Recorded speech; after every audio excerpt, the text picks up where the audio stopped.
Assalamualaikum guys. Hari ini kita nak kupas 5 perkara penting yang anda harus tahu untuk menjadi seorang caster ataupun pengulas sukan yang baik. Topik ini telah pun dibincang dengan 90 minit bersama-sama dengan rakan pengulas yang berpengalaman iaitu Aiman ataupun Sekaji. Jom kita cek. Roll it.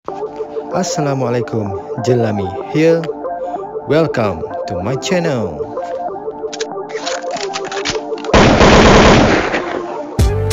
In this channel, I will share content all about the games.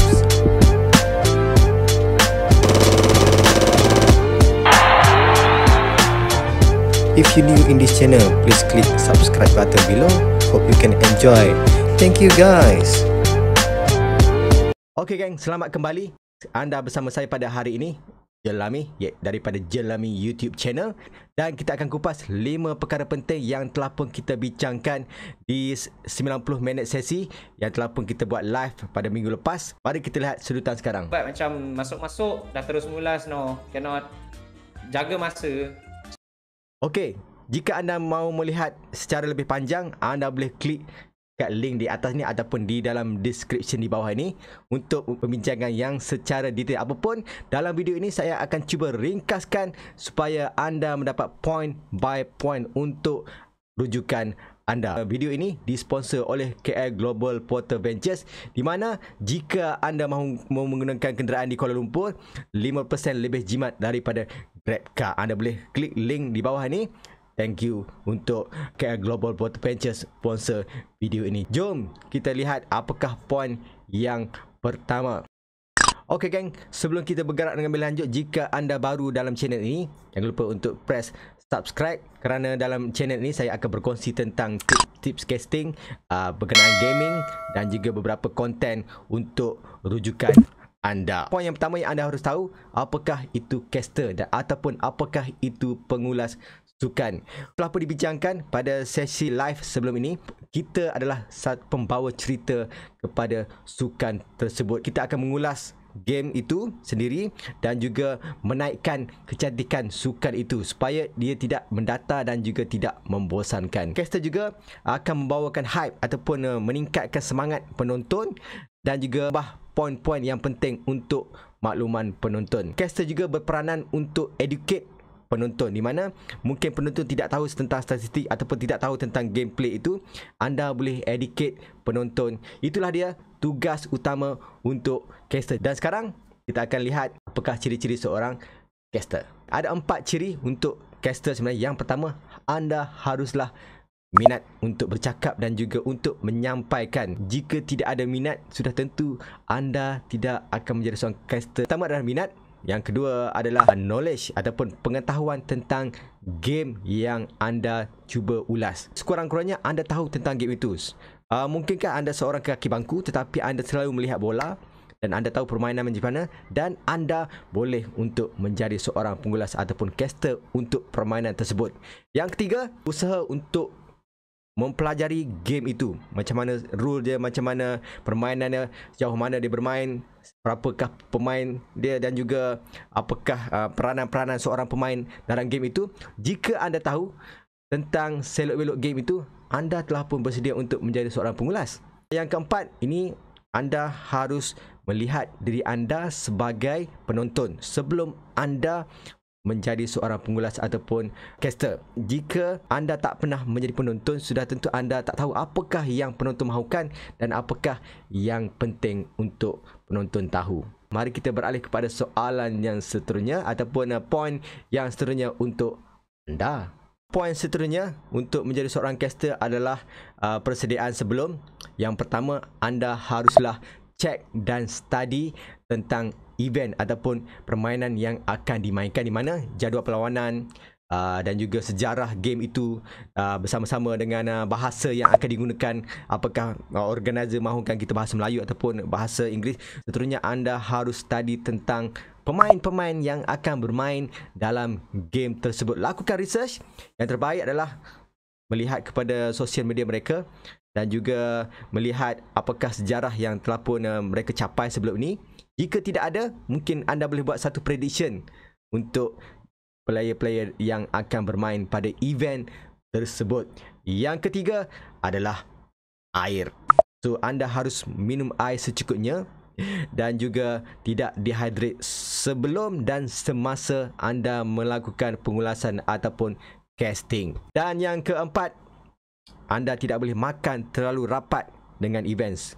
Seperti telah pun dibincangkan untuk live session sebelum ini bersama dengan Sekachi, dia makan sekurang-kurangnya 1 jam ada gap sebelum melakukan casting. Ini untuk mengelakkan badan anda ataupun pernafasan anda diganggu oleh pemakanan yang anda baru makan, dan juga untuk meningkatkan prestasi casting. Persediaan yang terakhir adalah penampilan anda haruslah bersedia. Janganlah baru bangun tidur terus nak casting. Oh, tak boleh. Jangan rush. Bila anda terlalu rush, anda akan membuat banyak kesilapan. Jadi jagalah penampilan anda di hadapan kamera, jagalah suara anda dan anda bersedia untuk melakukan casting. Seterusnya adalah tips sewaktu casting. Yang pertama, kita haruslah sentiasa positif dengan konten dan apa yang kita sebutkan, kerana ia akan menjadi panduan untuk penonton dan juga tidak memberikan respon negatif. Yang kedua, kita haruslah kontrol energi kita. Kita harus tahu berapa lama game ini akan berlangsung dan juga apakah kekuatan kita. Jika kita rasa kita boleh pergi dengan contoh 90 minit pengulasan, anda boleh kontrol daripada awal menggunakan tonasi yang baik, menaikkan sikit energi dan juga sentiasa mengawal sehingga akhir game. Jika anda baru start, benda-benda yang boleh kita sebut adalah kepada organizer, dan juga boleh sebut tentang statistik game yang sebelum ni ataupun sejarah game itu.